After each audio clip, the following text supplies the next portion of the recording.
Christian Academy. Dr. Shell here. And I am so glad that we are able to have the chapel time together, sometimes in the chapel together and sometimes in our classrooms. And when we can be together in our classrooms and you're watching me on this video, it's kind of fun because I can do some things that would be really hard to show you on stage, but I can show you close up right here in your classroom. And so today I want to talk about something you see a lot at Christmas time, this little flower here. Now, I grew up calling them poinsettias. Some people say poinsettia. I'm not really not sure what is correct. Maybe we'll have to ask our Spanish teacher what the best pronunciation are, because they grow in Mexico and in South America, and they're bright red and green, and so it makes you think of Christmas. But and I also learned, my daughter took me for Christmas in my family for the last several years. I've asked my children that instead of giving me like some stuff for Christmas, because I got lots of stuff, I wanted to do something with them, make a memory, do something fun together. And so we've done all kinds of things and gone to concerts, and we've gone to baking classes and gone to museums. My daughter took me to Udell Gardens to watch a lecture on the botany of Christmas. How do you like that? The botany of Christmas. Yes, I am a nerd. You know I'm a nerd. And I learned something about the poinsettia at this. First of all, I learned that they're actually trees. If you let them grow, like, I don't know about you, but we try at my house to grow these things, and then they just die, and we just toss them out. So they're pretty for a while, and we get rid of them because they're like just little flowers. But you can keep them and grow them in your house, and they'll get bigger and bigger. And in South America, they grow to be whole trees. Like, I think that's amazing. I had no idea, so I didn't even know that was a thing. But one of the things that's really interesting to me about the poinsettia, and the lesson for today, is that the poinsettia flower is not red. Right? You would look at this and you would say, oh, it's a beautiful red flower and it has green leaves. But actually, boys and girls, the poinsettia flower is yellow. Can you see it in there? See it right there? It's yellow. It's that tiny little yellow thing right there in the center, not the red. The red are actually just leaves that have changed color. See? The leaves start out as green, and then these outer leaves begin to turn red, and then at the heart of it, that's the real poinsettia flower, and it's yellow. What made me think about the poinsettia and that flower that's in the middle is that a lot of times Christmas can become like that, where it's so flashy and it's so full of activities and things that are great that can distract us from the true meaning of Christmas, very much like our Christmas card skit last week. But, it's interesting when I think about Christmas, I think about joy and I think about giving, but the words, things like quiet and humble and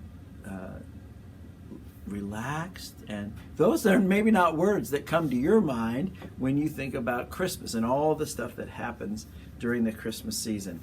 We have a Christmas hymn called O Little Town of Bethlehem. And it talks about how Jesus came quietly into this little town in the middle of nowhere, and virtually nobody knew it. The only people that knew it were told by somebody else. They had to get a star, so the wise men came. The shepherds had messengers, angels that came and told them, but anybody else didn't even notice. The words of this, O little town of Bethlehem, how still we see thee lie. Above thy deep and dreamless sea, the silent stars go by. Yet in thy dark street shineth an everlasting light. The hopes and fears of all the years are met in thee tonight. And then the third verse, how silently the wondrous gift is given. So God imparts to human hearts the blessing of his heaven. No ear may hear his coming, but in this world of sin, where meek souls will receive him still, the dear Christ enters in. the Bible talks a lot about meekness and humility. That Jesus came not as a rich, powerful king and pushing people around and demanding to get his way. He came as a little baby, born to a poor family in this little country in the middle of nowhere in the desert that wasn't important. And he was born in this little village. But he was born for a great purpose. But he didn't need to come with all the flash and the fanfare. And he didn't have to come with worldly power. And the Apostle Paul in the book of Corinthians says the same thing about us, about our lives. This is 1 Corinthians chapter 1. And Paul says, Christ is God's ultimate miracle and wisdom wrapped up all in one. For God deliberately chose men and women that our culture overlooks and exploits and abuses.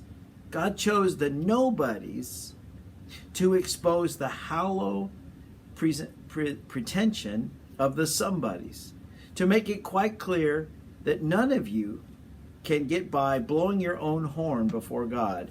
Everything we have, right thinking, right living, a clean slate, a fresh start, comes from God by way of Jesus Christ. And that is why we have this saying, if you're going to blow a horn, blow a trumpet for God. So, in the midst of all of this, maybe you don't feel like you're very important. Maybe you feel like nobody pays much attention to you. But you know, God has a way of choosing the humble to do great things for him. He doesn't need people to blow their own horn and brag. And he needs people that are humble enough to realize that they need God, that they will, instead of drawing all the attention to themselves, they're quietly seeking God, finding the center of the Christmas message, committing themselves to Christ, so that they can then be used by God to do wonderful things. Because they won't get all the attention for themselves, but they want to try to fulfill God's mission and purpose and bless him with their offering ourselves to God and his service. So, I hope this is an interesting lesson to you. Go home if you have a poinsettia, maybe point out to your parents if they didn't already know. A lot of people don't know that the poinsettia flower is yellow, and just like so much of Christmas can try to distract us, God has chosen the simple, the humble things of this world that he might bring glory and honor to himself. And I want us to offer God our lives humbly, simply, so that he can use us to bless others and serve him. All right, God bless you. Look forward to seeing you in chapel live next week. So it's better